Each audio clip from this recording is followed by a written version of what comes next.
In this video, I will show you how to find a Wi-Fi password of any network that you have connected already.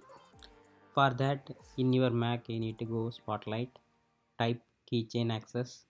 Once you open, you will see System menu, and you will presented with all the network that you have already connected. Select which one you want to see the password. I am selecting one of the network which I already connected. I am selecting the show password checkbox.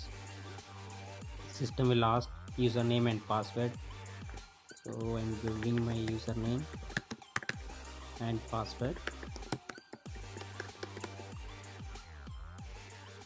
Okay, it is asking again.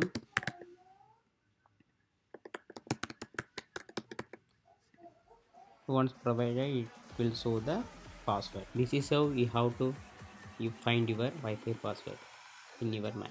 Thank you.